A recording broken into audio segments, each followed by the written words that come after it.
How's it going, everybody? Welcome to the Discovering Bigfoot podcast. My name is Kyle, and today our guest is Sheldon from Nicola Valley Bigfoot podcast. Thank you for coming on. Thank you, man. So tell me about yourself. What's got you into Bigfoot? Oh boy. Oh, that's a long story. I've always been fascinated by Sasquatch ever since I was a little kid. I remember going into the school library and finding a book of monsters. I remember it was called, and I think chapter 6 was dedicated to the Patterson Gimlet footage. And I remember reading that chapter. And it's only like 3 or 4 pages long before they moved on to the Loch Ness monster. But it was like, holy smokes! There's actual people covered in hair living in our forest, and that's what I remember as a kid. And I always had a fascination. And I grew up in Saskatchewan. I'm not sure if you know where that is. Yeah. It's middle of Canada. It's the prairie provinces, and nothing but wheat fields as far as you can see. But I moved to British Columbia in 2002, and being surrounded by mountains, I never really gave much thought into Sasquatch or Bigfoot and any of that kind of thing until a friend of mine posted some prints that he had found in an area close to where we live. And I just happened to be carpooling with my two best friends, and we started talking about these pictures, and we thought, oh well, that'd be pretty cool to go out into the woods and try to find some of our own. And so we kind of started a little quote unquote research group that was just more of us hanging out after work type of thing. But we did find some things. We had some experiences, but not too far into it, and it culminated with us seeing one. This massive, this massive creature standing behind a tree. Its hand was wrapped around the tree in the front, and it was peeking out to the side. And like, just to look at its hand, you could see the power that these things have, and just by looking at his hand, like it looked like it could crush that tree. And ever since then, it's been like I kind of dove headfirst into wanting to know more, wanting to see more, wanting to experience more. And then the pandemic hit, and that kind of put an end to the researching, going out and doing what we like to do. And then, life kind of got in the way, and we really didn't research too much anymore. And then I still wanted to learn. I wanted to find out more about, what the Sasquatch people were, and, where they came from, and things like that. So I got my inspiration from Sasquatch Chronicles, and I thought, well, if Wes can do it, then so can I. So I just started doing a podcast about it, and it was kind of a rough start, and it kind of culminated to me being here today. That's awesome. That's a great story. Can we step back into your encounter? How long ago was that? That was in 2018. Oh, okay. Yep. Yeah, I had my first encounter back in 2016. Hmm. Um, I had an encounter before that. Um, it was more of a get the hell out of here encounter type of thing. We were in an area where my in-laws live, and the area that they live in here in British Columbia is well, they're quite prevalent there. I mean, Sasquatch sightings happen all the time there, and people really don't pay no attention to it anymore because it's so common. mhm. It's almost like seeing a deer to them. I mean, why do you want to talk about it? They're there. Everybody knows it. Everybody's fine with it. Um, we had decided that we were going to go and research that area, and we headed up this one mountain behind my father-in-law's house. And little did we know that we weren't supposed to be there at night. It's kind of an unwritten rule that you don't go up into the mountains at night. That's their time and their home at night. And we'd gone up, and we walked. It's an old abandoned mining town. So there's like old switchback roads that go all the way up to the top. There's caves everywhere. There's it's just perfect ground. There's lots of deer. It's perfect Sasquatch country. There's a lake and a river right there. Awesome.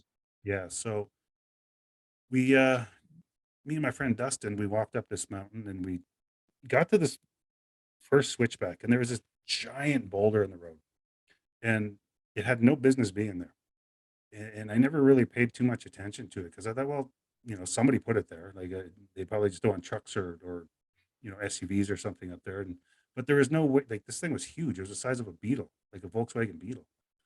Like, you'd need a machine to put it there, and there was no way a machine was getting up on that road. But I never really paid attention to it. And I still kind of have my doubts as to why it was there. But that was kind of the first sign that we really shouldn't have been there. So we decided to walk up another 200 yards, and we got to this little clearing. And I decided, I told my friend Dust, like, hey, I'm gonna go do some tree knocks. We're already here. Like it's already starting to get dark or at dusk. Let's do some tree knocks, see what we get, and then we'll just go home. It was kind of a bad day anyway. We kind of started late, and I really wasn't in the mood after that. So I did a few tree knocks, and was standing there listening, and I looked behind me, and Dust has like really big eyeballs, and he's like waving at me like, "Come here, come." I'm just like, "Come on, like relax, like chill out. We're like, give me a minute." So I did another couple tree knocks, and I look back, and he's like getting mad at this point, like he's like, "Get over here." Yeah, I'm like, "Ugh, all right." And if you know Dust, like he's like this big strong dude that does nothing but lift weights and work out and stuff, but he's quite the chicken at times. Like his own shadow type scares him. So I kind of didn't pay any attention to it. And I get over there, and he's like, "Did you hear that?" I'm like, "No, hear what?" "There's something walking in the woods over there." I'm like, "Well, what is it?" Like what? Because I don't know. And I say, "All right, fine. Well, let's just go. Come on." So we started walking back to the truck, and it's about 300 yards to the truck. And we're walking down. All of a sudden, I heard, and I could hear footsteps. Now I know what footsteps sound like. This was not a bear or a deer or anything like that. This was something on 2 feet. And I stopped and I looked back, and I'm like, "Did you hear that, Dust?" And he's like, "Yes, let's go." So the second that I turned around and started walking again.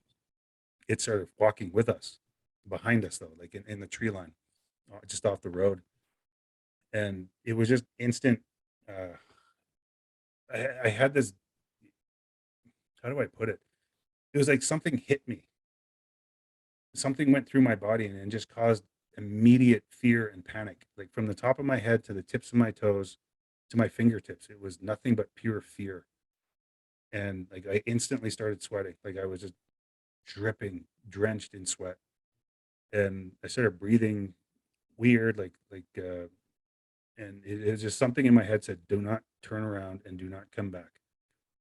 And I was listening to it. Like I kept my head down. I walked the whole way back, and Dustin had a gun on him, which I think is kind of was kind of helpful in the situation, but or was a hindrance, one of the two. But we walked back, and we were trying to make small talk, but there was no small talk about it. We got to the truck, and like I'm shaking so bad I can't even pull the door handle open to get in the truck. And we get back, and he had brought his side by side. I should have mentioned, but we didn't. We decided not to unload it because it was already starting to. We knew dusk was coming, and it was no use driving at night. And we get back, and all his straps are undone. And like the you need The ratchet straps? yeah, there we go, yeah. You need fingers to do that. And all his straps were undone. Wow. And he's like, he quickly tightened them all up and restrapped it. And I'm in the truck. I'm like, in the truck. Let's get out of here. We can do this on the highway. Go. And we got to the truck, and we started pulling away, and we didn't really say anything. It was about an hour's drive back to my house, and we really didn't talk much except for, what the hell was that? Well, I used we swore a lot. We'll put it so, but it was just like, what was that? So I get home, and I tell my wife, like I told her what happened, and she talked to her dad, my father-in-law, and he's like, "Oh yeah, yeah, you're not supposed to be up there at night. That's their mountain. Yeah, he just wanted you to leave. That's all. He wasn't gonna hurt you." And it's like they knew, they knew that we shouldn't have been there. And it's such a common thing that it terrified the hell out of me. But to the locals, it was, yeah, yeah. What were you doing? That's it was just common knowledge that you're not supposed to be up there at night. But for me, it was just like it was the most terrifying thing I've ever went through in my life. And like I didn't sleep for 2 days after that. I just Believe sat it. up and just kind of thought about, holy shoot, I could have had something rip me to shreds. That's that's what I was thinking too when I was walking down. I was like, this is how I'm going to die. Like, I'm never going to see my kids and my wife again. Like, this is something. And I was just like cursing at myself for being so stupid. And, it was just one of those things. Yeah. No, and I'm sure you know too from doing your podcast that there's a lot of people out there who've had the same encounter where they get paced out of the woods, or they get that sudden, feeling of I need to leave, or you need to leave, or so on and so forth. But question about the ratchet strap. So I use them quite often, and I know how they work. I don't know if anybody else listening does, but there's a spring loaded handle that you have to squeeze in order to release it, and they do come loose on the road. But you said it was an hour ride. Was it possibly loose at all? Would you have noticed it was moving around at all? Oh, well, we tightened them before we actually left, and we didn't really check it when we got out of the truck. But these things were like, like they've been pulled. Wow. Like they were like, Okay. Yeah. So they weren't just like moving around a little bit. oh, They were completely yeah, released. yeah. Wow. So They why were do you still think? attached to the truck, but they were just like, oh, sorry, like they were just they were really loose. Right. Why do you think that happened? Why do you think they did that? I have no idea. I, being a skeptical person, I want to, the easy answer is that, yeah, the Sasquatch were messing with us. Logically, it could have been anything, but, the odds are, I'd like to believe that it was, them, you know, you know, either trying to threaten us or playing around with us. I'm not sure, but Yeah. To the, me, the locals say that there's two that live on that one particular mountain. There's an old white one and a younger juvenile that's on there, and they get quite territorial when people come into their area. right. Yeah. To me, it seems like it's almost a playful thing. Because I don't know why they would want to keep you there longer if they want you to leave. Yeah, Because if they loosen the straps, they know it's holding it down. They know if they know how to use a ratchet strap, they know what it's doing, for the most part. So it yeah, I'm not sure about that one either. It was really weird, and it added time to us getting out of there. right, That's all. right, That's all I considered. It was this is making us our escape, delayed. right. um, so your other encounter where you saw that one, can you tell us about the hand? Like a little Sure. bit more detail, maybe like how big the fingers were, how big was the tree? Do you know by chance? It was about I don't know, about 3 feet in diameter, I guess. So this is a decent sized tree. Yeah, yeah. There's no. It's not gonna. If you ram your truck into it, you're not gonna damage the tree. Your truck's gonna be destroyed. Right. Um, well, I'll guess I can. I'll just tell it right from the beginning. Like, after the incident in the where we got kind of chased off that mountain, we continued to go into different areas. Like, there's a lot of areas where I live where they're quite active. We've actually found one of their kind of migration trails that's not too far from here. And part of that, there's a lake in the middle of nowhere, and it's kind of a spot that we'd like to go to. It's difficult to get in there because the road is very, very rough and it's not maintained and anything like that. But we went to this area. My brother was in town, actually, is why we decided to go. Now he's a RCMP officer. Oh, Yeah, and he's like me. He kind of had was fascinated with it ever since we were kids, and he thinks it's very cool that we were going out and searching for clues and things like that. And he wanted to go. So yeah, okay. So we packed up one night. So me and Dustin again, and his wife, and my brother and myself jumped in Dustin's truck, and we headed out to this one place that we've had activity, like we've had you know vocalizations, we've had tree knocks and things like that. Not really. I really wasn't expecting anything to happen. I just thought it was going to be another quiet night where you just sit in the truck, or you're waiting in the forest, one of the two. Because for people listening, like 99% of the time you go out, you get nothing. There's not a lot of, at least in my area, that's what I find.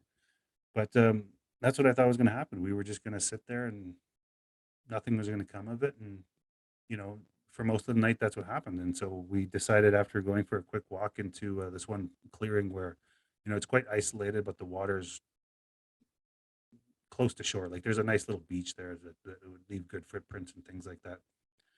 And we ended up going back to the truck, and we're sitting in there, and we're kind of just whispering amongst each other, just talking about whatever. And every once in a while, you take our flashlight and we'd scan the tree line. Like I have one of those telescopic flashlights so you can zoom in your light. Ooh. Yeah.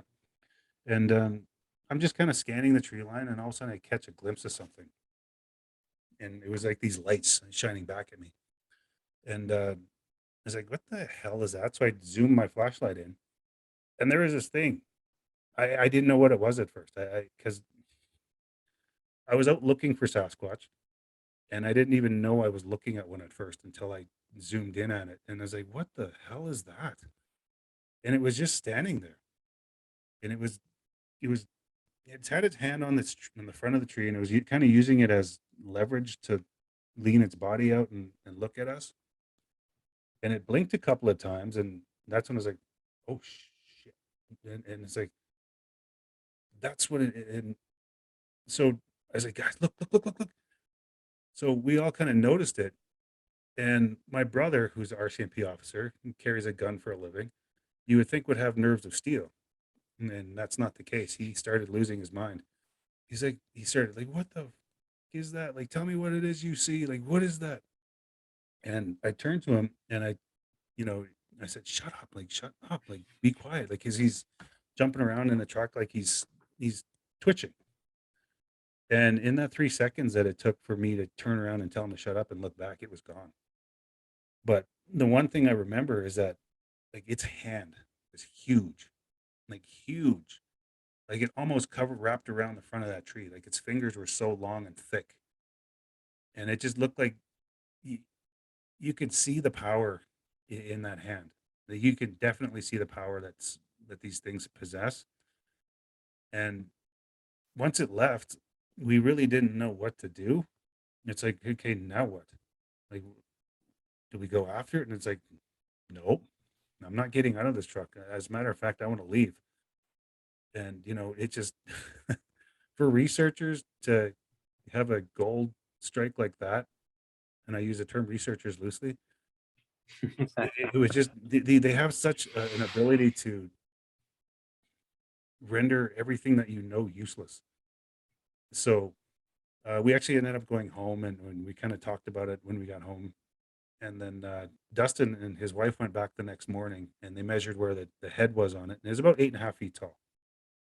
And from Dustin's measurements, because he took an actual big long tape measure out, and he didn't find any prints because it was midsummer and it was very very dry. The ground is very very hard, so there was no prints around. But yeah, that's kind of where the sighting went. And ever since then, I've been kind of obsessed with wanting to see another one because I'm kind of kicking myself for acting the way I did. I did the same thing. Yeah, I think everybody who sees a Sasquatch for the first time who's actually a researcher ends up just freezing or quitting, or some like you and I or like Todd just go full immerse into it. That's kind of what happened to me though. Yeah, I was just so it was totally out of my comprehension what I was looking at, that I totally just didn't say anything. I just was frozen. Like, what do I, no, this can't be real. Yeah, But I knew it was real. But I'm looking at it and I know it's real, but I'm like, no one's gonna, no way. If like, what? Just going through all these emotions, like, what do yeah, I do? And I just stand there and I'm staring at it, and everybody else is, moving around me, and I'm just transfixed on this thing. And I was looking at it through binoculars, and I was like, all right, like, and I had tiny little cheap binoculars, that were probably 30 years old. So I was seeing what I was seeing, but I couldn't really focus on it like I had wanted to, or, to really show for sure. And it wasn't moving. This thing's got to move. I'm like, all right, you know what? I'm gonna just look away for a second, and I'm gonna memorize where it is. And I know it's right by that tree, and I know it's by that little rock over there. I know exactly where it is. And I was like, I know I'm gonna regret this, but if I pull away and I come back in a couple seconds and it's gone, I know what I saw. Sure enough, I gave it 25, well, probably 35, 40 seconds. I came back, couldn't find it, it was gone. And it caught my eye. Like, I'm scanning and I'm like, whoa, what's that? So in my heart, I know I saw one, but I have no validation because it didn't say, hey, look at this, or I see something down there. I just was looking at it. It didn't say anything. So I know exactly how you feel. yeah. that one thing that, skeptics or people who don't really believe, well, why didn't you take a picture of it? The thought never even crossed my mind No. to grab my phone. It never even entered my mind on the way home. It was just one of those things. Just like I forgot I even had a phone. Yep. I had my phone. And I could have probably taken a picture in the time that we had, but that thought never entered my mind. And it's very difficult. People must have to have nerves of steel, absolute nerves of steel, to be able to stay calm in a moment like that. Because I don't care how many times you've had encounters with Sasquatch, and I've talked to people who've had multiples, and each time it's always overwhelming almost for people for their brain to kind of comprehend what's going on, and yeah, or it's terrifying, one of the two. But Yeah. And then usually by the time you actually understand and can comprehend it, it's over. yeah, And it's you're so like, quick. oh, yeah. And it's weird with me. Like I get excited now when I hear, tree knocks or vocalizations. I'm like, yes, yes. I get so happy, and even Todd, like he flew out to New York to meet me and to basically have me guide him to my first encounter where that happened. And I don't know, half a mile or a couple miles past that spot, Sasquatch came around us that night at camp, and this crazy bastard gets up and starts walking backwards toward the sound we just heard, knowing full well it's not a bear. And with a smile on his face, just starts walking backwards through the middle of the woods, pitch black. Like, you're crazy. Yeah, But that was one of the moments I was like, wow, okay, like I see what I'm gonna have to turn into if I want to be this. So that was a really eye-opening moment for me. And I was terrified and I was like hiding in the corner, yeah. like shaking, like, oh my God, what is that? And he's just like, oh yeah, it's a Bigfoot. I'm gonna walk backwards in the middle of the dark. Yeah, yeah, that's a different breed of person to be able to do something like that, because that's definitely not me. No. I could not do that.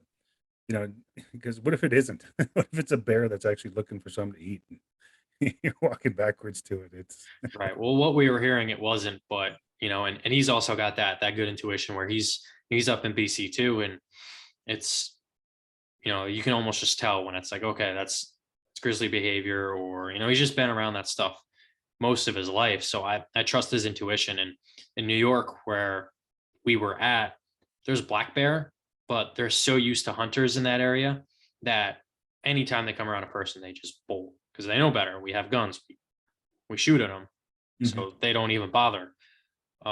So I knew that a black bear wouldn't be coming around at that time of night in the middle of the summer, because I know that they're not hibernating until, or they're not starting to try to find food until they start to hibernate around October. So there was no reason for a bear in the middle of June to be coming out trying to find food in the middle of the night around a campfire with people where there's always hunters. So it didn't make sense whatsoever. Um, but I mean, I could have been wrong, I guess. Yeah, it's just, like I always tell I tell my friends and stuff, it's not really the Sasquatch you got to worry about. It's because there's rare instances where there's cougars here, and grizzly bears, and other things. So it's not the Sasquatch you got to worry about. It's the other things that are hiding out in the trees that you got to kind of keep an eye out for. Right. Yeah. And I spent some time up in BC. I'm actually going up next week. I'm flying out to Calgary to meet up with Todd again. Oh, And nice. I'm gonna spend 2 weeks out there in his Oh, research area. So I'll be right in your backyard for a oh, couple weeks. where is the Okotoks, I think? Uh north of Okotoks. Okay. Okay. Yeah, yeah, it's not too far. Calgary's a nice city too. I love Calgary. Whereabouts are you? Right now I live in Florida. Oh, okay. Holy smokes, that's a travel. That's a travel. Yeah. Yeah. Yeah, it's definitely a ways to go, but it's worth it. Yeah, I've interviewed a few people from Florida. Not as many as I'd like, because I always hear about the really aggressive, well, the skunk apes down there. I'd love to hear more, because I don't get a lot of aggressive stories on my podcast. Like, there's not many where people are actually terrified for their lives because it's a legitimate threat. People feel scared because they're seeing something they're not used to. But, in terms of aggressive Sasquatch, I mostly hear that from southern U.S. states like Texas and the whole southern U.S., I guess. Yeah, like, Louisiana, Mississippi, Arkansas. Obviously, Arkansas was, the Falcon Monster and all that stuff. Um, from the research that I've done here in Florida, we really have to start in just the discussion of biology of Florida. Um, Compared to, let's say, New York or Pennsylvania, the deer per se, the deer up north, 150, 200, 250 pounds average. Down here, I saw one this morning on my way to work, and it looked smaller than my dog. And my dog's like 60 pounds. Huh. And I know that they're smaller, but I mean, there are, spots that have good sized bucks and stuff. But the reality of it is the species are a lot smaller around here because the palmettos and the forests that they're trying to move through is a lot more dense, and the swamps are crazy thick. So it's kind of hard to get food from what I can tell. And I think it's more because that there's a shortage of food, berries and plants wise, and that creates those animals who eat those things to be smaller, which creates everything else that eats those things to be smaller. Which explains why the swamp ape and whatever Sasquatch may be down here to be 7.5 foot max, from reports. And that all kind of lines up. And another couple experiences or encounters that I've heard of or talked to people who had, they were really thin hair or even almost bald, like they looked bald. And then it's just the heat because it's always hot as hell down here. So I think that's pretty much what that's about. And I've also heard accounts where they say it's a billy ape mixed with something else, and there's just so much mixed information about between the swamp ape and between the billy apes and whatever orangutan got loose in the 80s. It's really kind of hard to pinpoint any legitimate unless somebody comes forward with footage. And even then, like there's that picture that comes out of Florida. It's a really famous one. It looks just like an orangutan. Yeah, I've seen that. Yeah. And that's really good evidence. But there's also so many other accounts that call for, a billy ape or something that looks more like a billy ape, that's almost hairless or has really thin hair. So either there's a few different types around here, or there's just something that isn't out of. I'm not really sure. I try not to stick too much around it because I'm gonna get lost in that.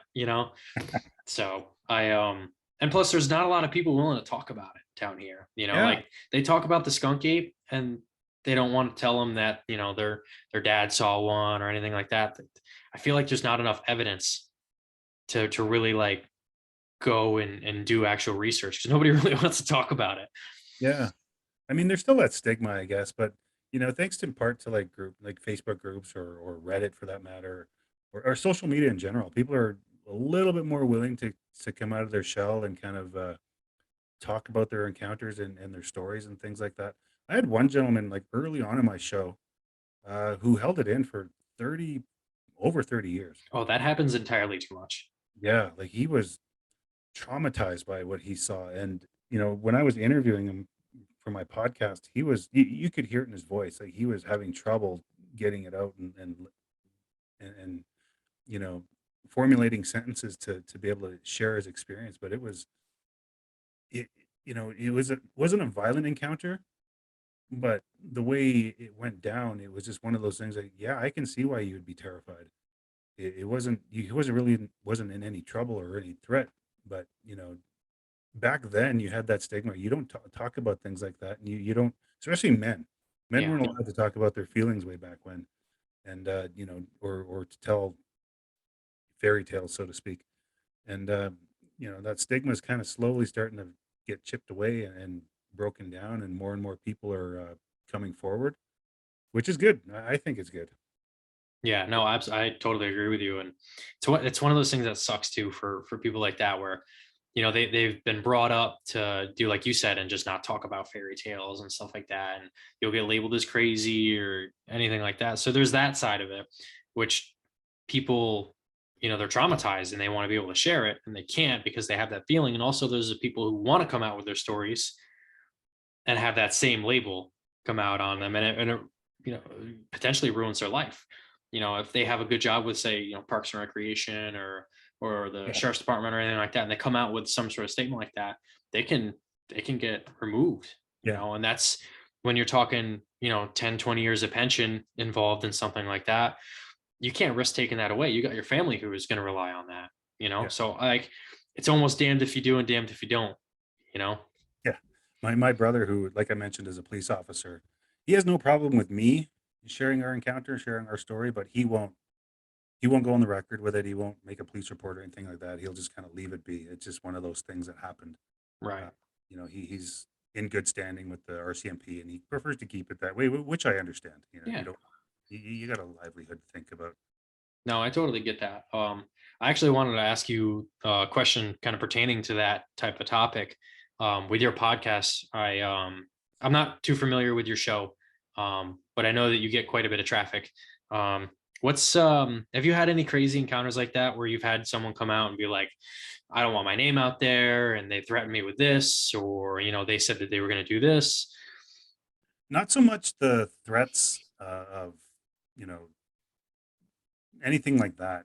I've had people who wanted to remain anonymous because their job position, or their family, or something like that. Something like that. Nothing where it's like, yeah, we've been in touch with the government, or the government's been knocking on my door type thing. Right. Nothing like that yet. I know that does happen, and yeah, I would love to speak to someone who's had that kind of thing happen to them, but Me too. there's that they're not talking for a reason. So Right. I'm not Right. I'm not compelling enough for them to break that little to break that from them. You know what I mean? So No, I totally understand. And for anybody out there listening, if what we just said pertains to you, just send one of us an anonymous email. That'd be the coolest story. And unfortunately, if that happened to you, I'm really sorry. But I do get emails once a week or so, once or twice a week, from people who don't want to be on the show, and they state that in the email, or when I reply to them, I know I don't want to come on your show and talk. They just want to tell somebody. yeah, They just want, and for the most part, I respect that, and I'll reply with just a general thank you for sharing. If you want to share your encounter on my show, you're more than welcome to come on. I'm sorry that you have this stigma, or this thing that's happened to you, and you're afraid to talk about it. But thank you for at least coming to me. And I always keep my promise when I say I won't share anything like that that people trust me with. So that's that good. happens about once or twice a week. Wow, Yeah, that's pretty regularly actually. yeah, yeah. Well, British Columbia is known for Sasquatch, much like Washington, and California, all that West Coast stuff. Um, and I had my name kind of circulate around British Columbia for in like mainstream media, like in the newspapers and stuff, because people thought it was fascinating. I was talking had a I have a podcast about Sasquatch, so that's kind of where my name got out. And so I still get emails, or sometimes people just walk up to me and tell me what happened, and they do not want to come on the show. There's this one lady in particular who had an amazing story. Like, it's just like one of those holy shit type of things. Hmm. It wasn't a frightening encounter. It was just more like, wow, like, can we record something? And she's like, no, I don't want to. I just wanted to share with somebody who would understand, and which I do. I get it. I mean, there was mind speak involved, and there was a clan that's not too far from here, maybe about 2 hour drive from where I live. And I won't get into it too much because I told her I wouldn't, but um, it was just one of those stories where, like, wow, you should really share this, because this is one of those things where you have um, an amazing encounter to tell, and I think you should share it. But she won't, and then that's fine. I don't pressure anybody to try to come on and share what they do if they don't want to. Yeah, absolutely. And we're not out here to try to make anybody uncomfortable or get anybody's name put up on record where people could reach out and, potentially be a dick, you know? Yeah. Um, yeah, no. Well, actually, I want to talk about kind of that topic with you since you brought it up with the ESP. Um, Obviously, that stuff's been out and been around. I mean, the government, the FBI, they've used that technology for 20 years now. That stuff's been around since the 80s. So to be so far fetched that Sasquatch potentially have that ability is it's getting it's it's totally possible. And Yeah. I I know Todd Standing. I on a personal level and on a professional level. I trust his word. I trust what he tells me is to be true. I've guided him. He's guided me. We've sweat together. We've bled together. We've hiked mountains together.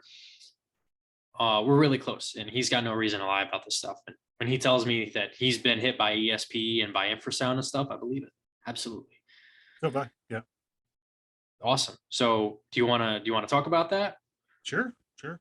Um, I'll tell well, when I got chased off the mountain, I heard a voice in my head. Right. It was not mine. Exactly. Much deeper, much more guttural voice that just said, "You need to leave and not come back." And whatever that voice was, I don't know. I don't know where that came from. I don't know if that was, who knows? You know, I the researcher side of me wants to say, yeah, that was a Sasquatch projecting his thoughts into my head because we made it angry. We were there where we were somewhere where we shouldn't have been. I try to logically find another reason behind it, and I can't. And there's this one saying that goes around is like you can't. It's, a lot of the times things don't add up until you add Sasquatch to the equation, and that's the only thing that it falls back to. And I don't know where that voice came from. I don't know whose voice it was, but I listened to it. Yeah. Yeah. And I've heard that account a couple different times where and people don't want to talk about it because they think it's so out of the norm for a Sasquatch encounter, but it really isn't. You got to think that there's so many people out there too that have had UFO encounters hand in hand with seeing a Sasquatch. There's We're at the point now, and I say this a lot on my show, that there's a connection. We just haven't figured it out yet. Yeah, I got a story for you about that if you don't mind. Yeah, let's talk about it. Okay, so me and my friend Dust again, and our other friend Stanley. It seems like I'm sorry to cut you off, but it seems like he's quite a magnet for stuff going on. Yeah, yeah. Me and Dust are we're well, the three of us are all really we're best friends. So anyway, so we went out to this one new area that we were going to try, and it's not too far. Where I live in a valley, and so Gotcha. there's mountains and trees everywhere. Um, hence Nicola Valley. So we're trying this new area that we have never gone to, but it's like perfect. It's like the water is full of fish. It's lots of trees. Lots of hills and stuff like that. There's lots of deer. So we were planning to do our first overnight, and so we got ready. We got all our equipment ready. We have what I call my Bigfoot bag. So it's all my flashlights, all my stuff that I have, my thermals, all that sort of stuff. And we decided to go out to this new area, and it was dead.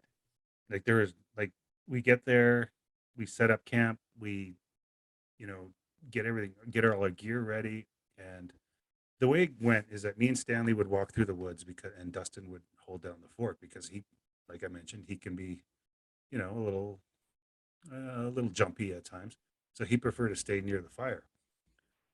So me and Stanley go for this walk, and we're not getting anything. Like the forest is just dead quiet. Like there's no crickets, there's no frogs, there's no nothing.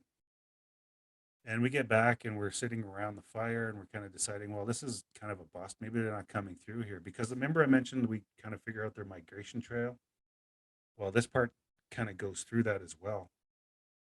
And we thought, well, we might get some kind of activity at the very least, but we get nothing. So around 3:30 in the morning, we're kind of sitting at the fire, kind of, well, this is kind of, we should just go. This is not working out. And Dustin looks up and he's like, what is that? So we all look up and it's this light and it's like going, and it's zigzagging across the sky. And we're like, what the hell is that? That's not a plane. Like, it's not making any noise and it's moving too erratically to be a plane. And all of a sudden it went, like, and it was gone. Yeah. Like just like that. And the second it disappeared, the whole forest started screaming. Like it was just the weirdest thing I've ever experienced in my life. There was howls, there was frogs like going crazy, there was crickets going nuts, and birds were actually chirping again. And this was 3:30 in the morning, and I've never experienced anything like that in my life. And I don't know if there was a connection between what was flying around in the sky or if it was Sasquatch related, but it scared the like it was another one of those instances where I was like, what the hell just happened here? And we actually we left.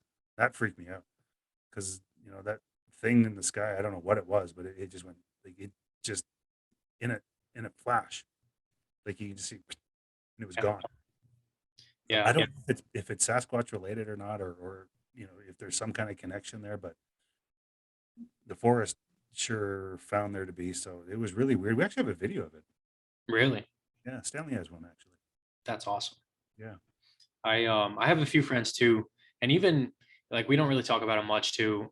We've had encounters up, in his research area with, seeing strange things in the sky. I'm not going to touch on it too much just because I want to keep this Sasquatch oriented, but for the time being. But my buddy, who's a fellow expeditioner and a really close friend of mine, he's got a picture of a craft, and he was in the research area. He's like, did the same thing, like, what's that? Pulled his phone out, took a picture, and it's just crazy looking thing. And it's not a plane, it's not, there's no navigation lights blinking or nothing. It's just this wild thing that he's got a picture of. And I don't know what it is, but it seems to me that they seem to like the remote areas of BC and Alberta compared to obviously over the city, because I'm assuming there's some sort of population correlation with whether they want to show themselves or whether they don't. Yeah. Yeah. It was just one of the, my buddy from the British Columbia Sasquatch Society, his name's Josh. He runs a nice little Facebook group there. I think I'm But part of that. yeah, yeah, he posted a nice picture. Somebody sent him a picture of a UFO that they got. It's actually a really good one. Really? Yeah, yeah. Anyway, that's beside the point. But um, I've had people send me pictures of well, a couple of pictures from people's encounters, and there's this one gentleman in particular that lives in my town who has a nice picture of a couple of Sasquatch, like an adult and a juvenile. He made me promise not to show anybody. Like yeah, just because of he does not want to be humiliated. He does not want the stigma about it. I mean, it's from far away, but you can clearly see like shapes. You know what I mean? You can make out a body, you can make out arms, that sort of thing. And but that kind of thing, like with the stigma, and is still very real. And I wish he would let me post it because I'd love to. Right. No, I just respect people's wishes. So No, I absolutely. And wouldn't you get have very, to. yeah, I wouldn't get very far in the podcast world if I was just kind of doing my own thing. And Right, right. I actually, since you brought that up, it reminds me of a picture that I saw, or actually a video that I saw. It was on Yellowstone's national live stream of the geysers, and they actually caught, like, I think, 3 or 4 Sasquatch stalking up on bison. oh yeah, I've seen that. Yeah, Yeah. that is some compelling stuff right there. And they tried to bed that, but it did not work. But that was, that's exactly what I pictured when you said that. It was kind of blurry, but you could make out what they were. I Yeah. was like, oh, that reminds me of the Yellowstone footage. And that, like, they put somebody out there too. And even the small one in that group was like bigger than the human they put out there, who was like 6 foot. Huh. Crazy stuff. Yeah. And they caught it right on the live webcam. And there was another one too, actually, of an eagle's nest, and you see one walking down the trail, like right next to the tree, and it's like jumping around, kind of hiding and stuff. Like, oh my god, like, Oh, it's so cool. yeah. Yeah. I understand why people don't post pictures though. Like, I mean, there are some things that were sent to me a couple weeks ago, and I posted it on my Facebook group, and it just kind of, for the most part, got some good traction. But um, you just get, it's hard to imagine why the Sasquatch community is so self-destructive. Right. People want proof, they want pictures, they want things that, they want some sort of evidence, and you post it and then they ridicule it and they rip it apart. So I'm kind of leaning towards stopping doing it just because it's like, okay, this is, I don't need people sending me stuff and me posting it and then someone ripping it apart. And then these people are asking, well, why am I sending this to you then? If I'm going to get humiliated or anything like that. So I'm kind of leaning towards it, stopping doing that. It takes a different kind of person to be able to stand up to that. And I just really want I just want to talk about Sasquatch really. So Yeah. I love hearing Sasquatch stories. Yeah, no, and I do too. I really want to get some more people's encounters. I'm actually working on getting a few more expeditioners on my show too. Um, just because they're part, they're like the background of what Todd does. And they see all the insides and the outsides of it all. And they're the ones that go on the expeditions. They know the area just as well as Todd does. And to have that uh other basically opinion about stuff that happens and just that other view helps everybody else who is thinking about going on an expedition with him or not, or even just about him in general. They can give that background, like, oh yeah, him. He's a little crazy. He did some crazy stuff, and he might have said that was Bigfoot, which I didn't think so. But then he brought me over there and proved it to me, and then we had this crazy experience. Like that's kind of stuff I want to do, and also with the entirety of the Sasquatch community, I really want to tie everybody together because there's no reason for the self-destructing. There really isn't. You and I have the same motives. At the end of the day, so does Brian from Sasquatch Odyssey or Wes from Sasquatch Chronicles. We're all in it for the same reasons. And it bothers me that everybody has this problem with each other because either one had someone on a show that he didn't, or like that story didn't make sense, why'd you post it? It's like we got to get out of that whole mentality, and we really need to get everybody together because the more people we can get in cooperation, the better it is for everybody.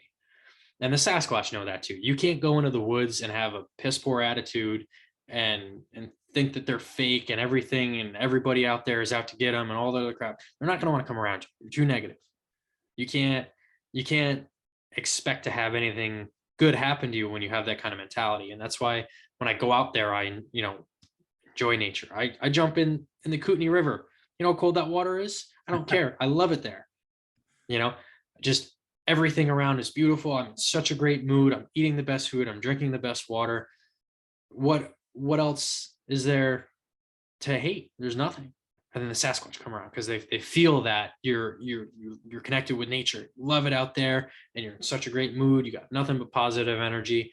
That's what they want to see.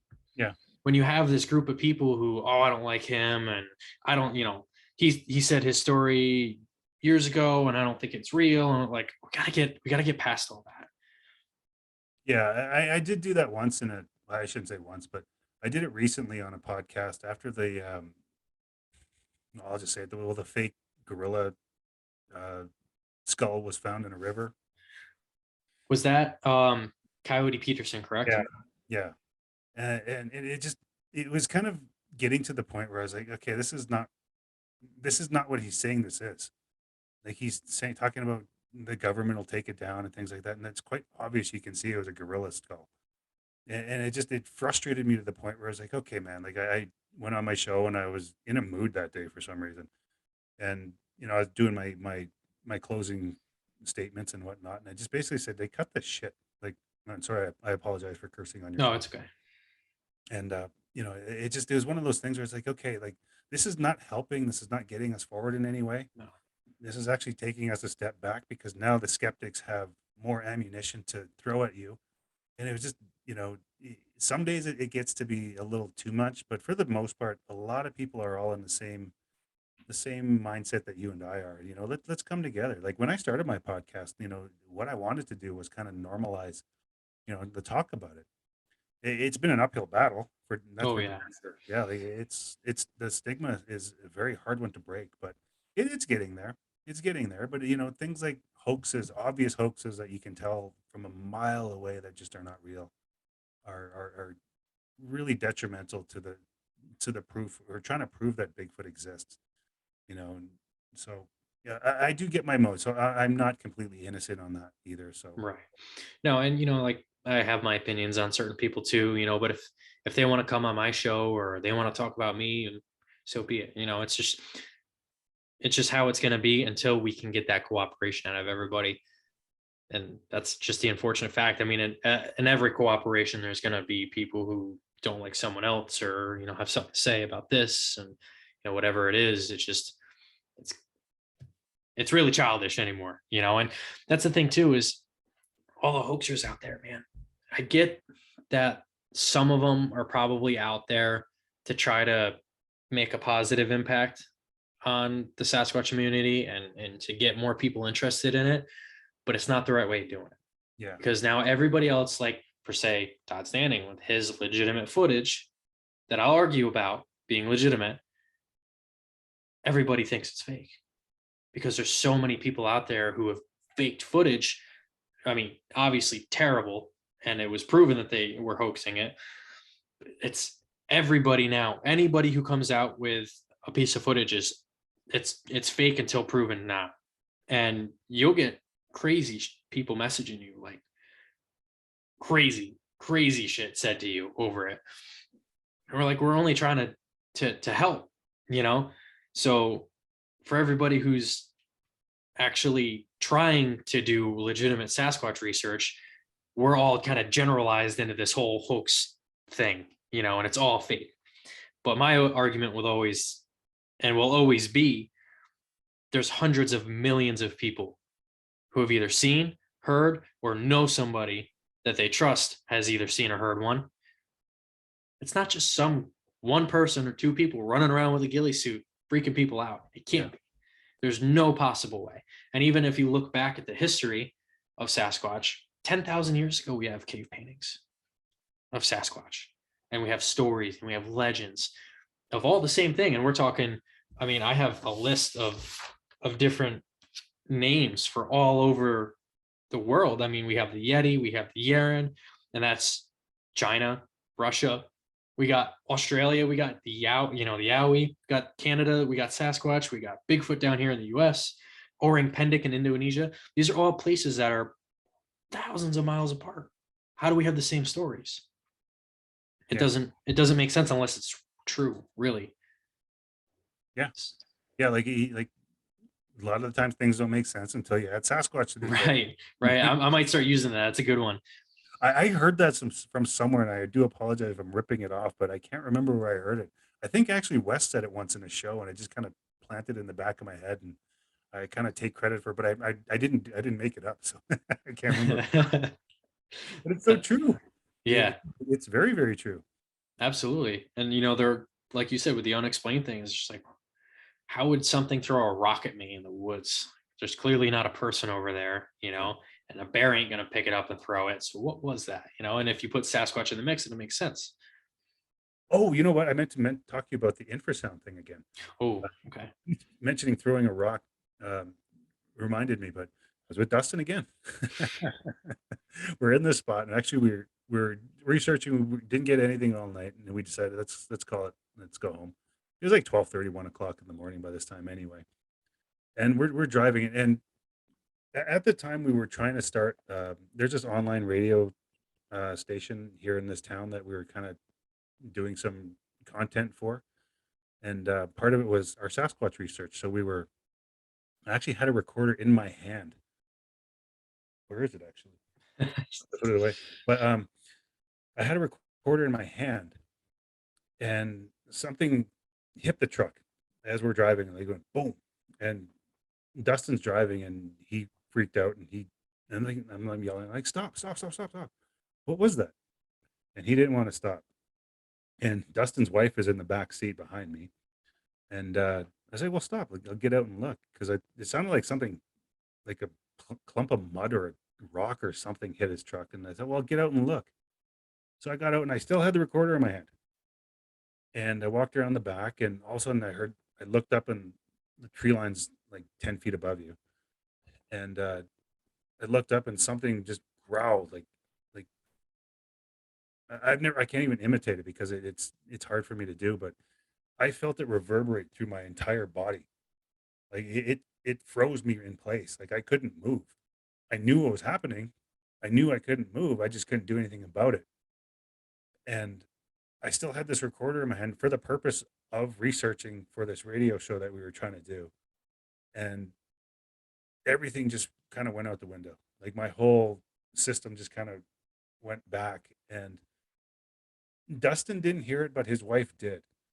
And I'm like, what the fuck was that? Like it was just one of those things. And it looked like a clump of mud was thrown at his truck because there was a little spot there. But that was my experience with infrasound. And I've never experienced that before in my life either up until that moment. It was just one of those things where I still can't imitate the growl that it made because I just I'm not my vocals aren't able to do it, but it was like wow, that's really really weird. Like it just froze my entire body, and I don't know if that's more the infrasound that you mean, or if you mean about the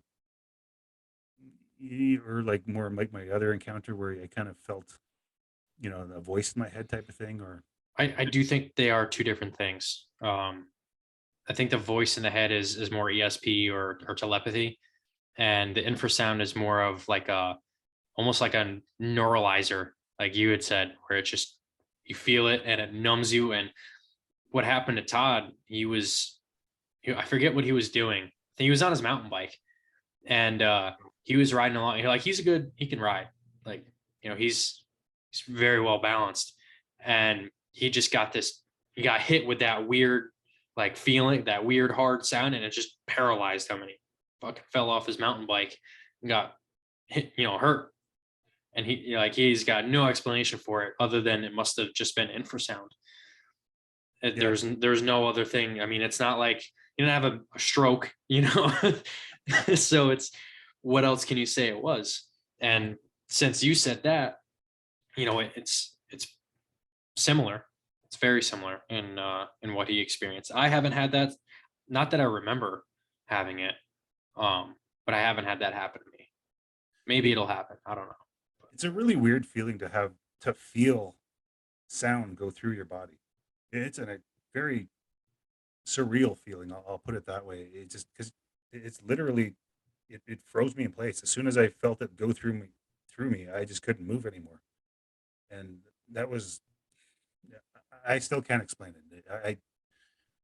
I'm trying to think logically because I didn't see anything. I didn't see a Sasquatch. I didn't see anything in the tree line. It just I heard it, and then all of a sudden this thing just hit me, and it was just like I assume it's a Sasquatch because, like I mentioned before, it's equation. The whole thing doesn't make sense until you add Sasquatch to it. But that's the only thing I can think of what would do that.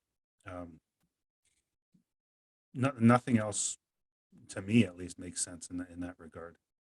No, I agree with you. Um, but since we're kind of on that topic, um, and also bearing in mind, what this is Todd Standing's show, I wanted to ask your opinion on his footage and maybe what you think of him as a person. Just because I'm trying to get everybody's opinion and try to get everybody on our cooperation side. Because I know Todd and I know his footage is legitimate. I just want to kind of get your opinion and maybe I can change your mind if it's not the opinion I'm hoping it is. Uh, I don't know Todd on a personal level, yeah, so I can't comment on Todd the person. I've watched his documentaries. I actually enjoyed his documentaries. The one on Netflix, which is Discovering Bigfoot. Correct. Yeah, Discovering Bigfoot. I love that documentary. I thought it was very well done. It was very well shot. I think the things that he showed in that were very compelling. Especially when he's in has the infrared night vision going and he gets hit by a tree, and and when he had Dr. Meldrum out in the woods as well, and yeah, I liked his work. He made a lot of waves when he was suing the British Columbia government. Um, I don't know if that helped the Sasquatch community because when that was going on, um, even me, for instance, people kind of knew me as the Bigfoot guy. Well, still do, and I'd get people kind of laughing at the subject of Bigfoot to me, but it was one of those things where I was getting offended by it because people are laughing about him suing the government, thinking I'm in on the joke. And I was like, no, I take this stuff very, very seriously. I take it personal, as a matter of fact, because I've had a bond with these creatures for some reason, and I love them. I Me absolutely too. love them. And it was really difficult to try to navigate through that without kind of like, well, geez, Todd, like, did you do this for recognition or did you do this for publicity or what? Like, because it's from my standpoint, it wasn't helping me at all. It Right. actually set me back a little bit. And it was what it was. It got thrown out of court. It didn't even go to a court, actually. I don't think. No, it didn't. Um, and then there was what was the most recent thing that happened with it? I kind of forgot about it. There was another video, wasn't it? Yeah, he's got 7 or 8 out. Yeah. Yeah, he made some waves a little while ago as well, but I don't mind Todd. Actually, I like his content. I think his heart's in the right place, but some of the things he does, I don't know if he thinks it through entirely, but I haven't met the guy. From what I understand, he's an excellent tracker. He was actually in town here helping find, looking for a person that went missing a couple of years ago around this area. Um, you know, from that point, like he's aces in my book for that because that poor family that had to deal with their loved one gone, and he's just trying to help. Right. They still haven't found the guy, but there's more to that than that. But um, my opinion on Todd is I really don't know. You know, on one hand, it's very raw researching footage and researching that he does, and on the other hand, he goes to the other extreme and sues the government, and it's just like I don't know what to think. So I kind of try to stay away from all of that if I possibly can. I'd love I to took meet the guy and sit down and talk to him. I have a few friends that actually know him on a personal level as well, and really. yeah, he's a good dude from what I understand. Yeah, yeah, I have nothing but good things to say about him, really. And he's a mentor of mine. He's right up there with Jeff Meldrum and Les Stroud to me. And I'm honored, honestly, to be in this position where I can be a friend to him. And I like, even to this day, I've known him for years, and I get a phone call and it says Todd standing on my phone. I'm like, oh my god, this is so cool. And and it's just to have a personal thing with him is just beyond what I ever really thought imaginable for me. But on on your opinion, obviously you're entitled to your own opinion, and I'm not going to argue with your opinion. But what I will say with him suing the government, so it was really nothing but good intent, and you can't really get into something like that without putting your name out there, especially when it comes to this topic. You can't go against the government and not say who you are. So it's one of those things. He had to put his name out there, he had to put his face out there, he had to make the documentary in order for traction, basically. So I wouldn't say it was so much for publicity as it was for notif to be noticed enough that, okay, this might be a legitimate thing. Like, this isn't a laughing stock of the cryptid world anymore. This is a legitimate, science backed phenomenon that needs to be looked into further. And if I have to take it as far as the government, I'm going to, and I'm willing to, and I did. That was his motivation. And you got to understand too, there's so much logging going on in BC. Our research area got raped by logging, and I grew up in a logging family. My family grew up, like, I grew up doing firewood. I grew up, helping my cousin in the woods. I understand, and I come from both sides of the playing field. But when you're talking about an indigenous hominid, more or less a people, um, you can't just go in there and log the place and destroy the habitat. They have land rights, and the only way to give them their land rights is to take it to the government and actually have them sanction it out. The only problem with that is they need to hire researchers almost for fishing wildlife to go in there and say, yes, it's showing all these signs of Sasquatch habitat. This needs to be closed off. But the reason they're hiding it, the reason they're not allowing it to go through, is because they make so much money off of the logging industry that if they close down a quarter, let's just say a quarter of their land or what they own for Sasquatch habitat, they're going to lose billions of dollars. Mm. And it's probably going to make a pretty good impact on the economy too. Oh, I remember what it was. I remember now what it was. Um, it was a subject of killing one, going Oh, hunting one. That's what caused the ripples the last time, yes. as I remember correctly. And that really, I got really offended on that one Yeah. because you know, I used to be one of those people that were like, yeah, let's shoot one, we'll bring it in, because it didn't occur to me that they were more than just, you know, I thought they were just plain animals, like a deer or a moose or Mhm. something like that. But my opinion has thus changed since then, and I've realized that, the Sasquatch are a people. They're a whole other tribe of people that are living in our forests that just don't want nothing to do with us. Well, you And see what we're doing. well, I don't blame them. But, and then I don't know if it was for publicity or for traction on his YouTube channel or whatnot, but he was talking about joining an expedition where they were actually going to try to kill one.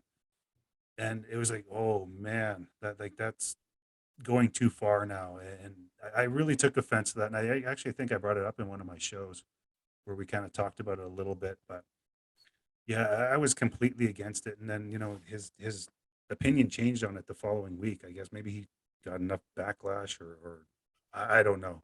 But I'm glad his opinion changed on it and he decided that he was not going to be helping these people go out and hunt one and try to bring one in for proof because yeah, I want to prove the existence just as much as everybody else does, but not that way. Like that it sounded like it was almost a bounty hunt, and it was just no, I can't get behind that. It was something that I really didn't. It didn't resonate well with me or a lot of people that I spoke to about it. Actually, Right. yeah, And I totally stand behind you on that because I am 100%. I'm 112% no kill. I love Sasquatch. I really have that unconditional. I love the species. They're an amazing, incredible uh, people, and I feel that and I know that.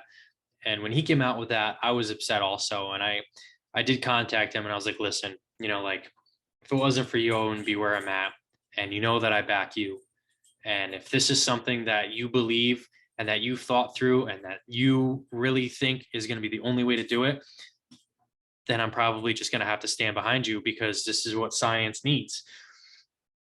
So for a brief moment, I was standing, behind him on that. And then he came out later with the other video saying, no, I'm not doing it. So I asked him, I'm like, dude, what's this all about? And he's like, all right, I'm going to tell you what's going on.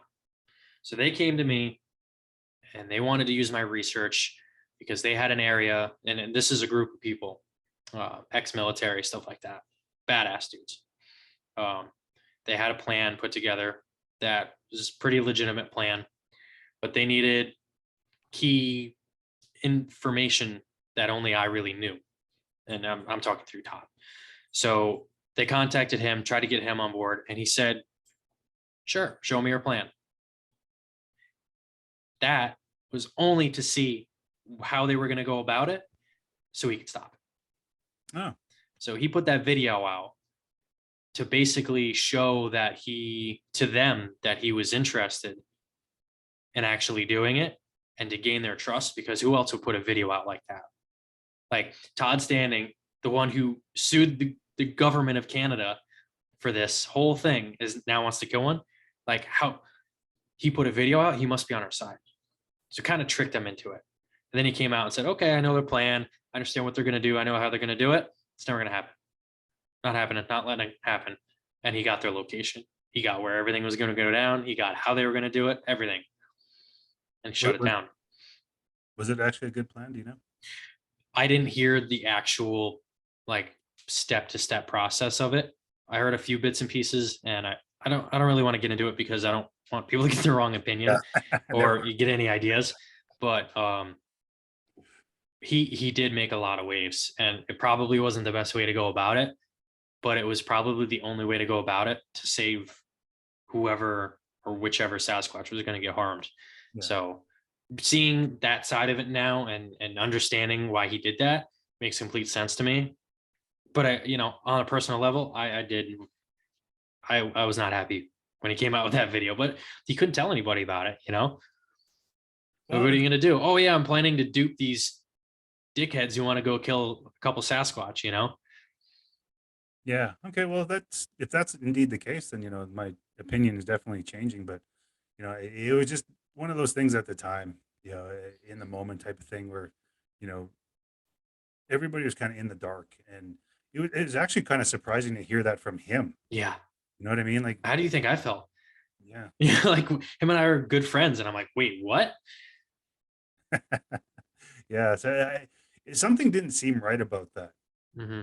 It just you want to kill one? Really? Like in all the documentaries that you've made and videos that you make, you tell about how beautiful these creatures are and you know how gentle they can be. And now you're going to go kill one. So something didn't add up there. So, you know, if that's indeed the case, is what he was doing was trying to, you know, lure these guys into revealing their plan, then, you know, good on him. Yeah. Yeah. And Applaud him. yeah, no, I'm happy that we found a way to cut that off before that, because that was actually supposed to happen in June or July of this year. Clearly that didn't happen. Yeah. So so we must have intervened it at the right time Yeah. or the right way. I mean, it doesn't mean it that they are never going to try it again or, do it a different way, which I hope they don't. But, I can't stop that, unfortunately. Yeah. The only thing the only thing we can do is just try to get the message through to the Sasquatch people and mm, show them that, this might happen and we're on your side. Yeah. I don't want to see any harm come to any of the forest people because we're doing enough to damage this earth. Like, why do we have to do that? Right, right. And that's why I take such a hard stance on the whole logging, because like we've already ruined so much of their ecosystem and probably very, very large number of their population, that if we keep going, I don't think that they're going to be around for another 400 or 500 years, Yeah. which is, Hope that's not the case. I mean, honestly, they should be on the endangered list. Well, I did a show last summer. Last summer we had terrible. Well, Todd must have told you we had terrible wildfires going out throughout Right, the sea. Like it was bad, like really, really bad. Like we had 120-degree weather. Like it was like unheard of. We've never gotten that hot before in our lives. And you know, it led to like towns getting burned down and a lot of forests getting burned down. Like where I work, you can still see where the fire was. Like it almost wiped out an entire another city. But anyway, so I did a show about how you know global or like climate change is kind of affecting their habitat as well. Where are the Sasquatch going? We that deer population, that moose population that was there that they rely on for protein is now moved on to somewhere else. So where does that put them? Now they're displaced. right. So not only are we buggering up other humans, now Sasquatch have to be displaced because of us, because of what we're doing to this planet. So I I I, I hope that's not the case where they get wiped out because of our fault. But you know, the sad reality is that unless we do something soon, it's more than likely what's going to happen. Yeah. Yeah, and I see that, unfortunately, coming to a head very soon, and that's part of the reason. That's actually most of the reason why I want to get everybody together on this topic, and to overstep those, he said, she said crap, and just get over it, and let's do the right thing, and pool our resources, pool our money, pool our personnel together and our knowledge together to really just put a cap on this and to get this discovery done. It's the only thing we're looking for. And you know what? I'm not looking for money out of this. I'm not trying to be famous out of this. I'm just trying to get people together. That's one of the main reasons for this podcast. And Yeah. Todd's really busy. Um, he's got expeditions all summer. And he's working on his new documentary right now, which Oh, should nice. be out in a few months. And he's got 2 kids. He's a really, really busy dude. So anything I can take off of his shoulders is an honor for me to do. Oh, So if I can get more people to him and I can discuss his footage, and I can be that liaison, I guess you could say, for him, then all the better for him. So um yeah, that's kind of where I'm at. But I'm gonna have to cut this interview off because we're getting about the hour mark. I okay. appreciate you coming on. Yeah, no worries. Thank you for having me. And if people want to check out my show, they can go to just Google search or type into Apple Podcast, Nicola Valley Bigfoot Podcast. That's Nicola, Nicola Valley Bigfoot Podcast. Awesome. Do you have an email? Oh, yeah. If people want to be on my show and want to share their encounter, it is Nicola Valley Bigfoot at gmail.com. Awesome. Yeah, it's nice and simple, just the way I made mine. Yeah, yeah. which is, if anybody's listening wants to get a hold of me, discoveringbigfootpodcast@gmail.com. But that is it for tonight. Thank you guys for watching and listening, and we'll get you on another time. Right on. Sounds good. All right.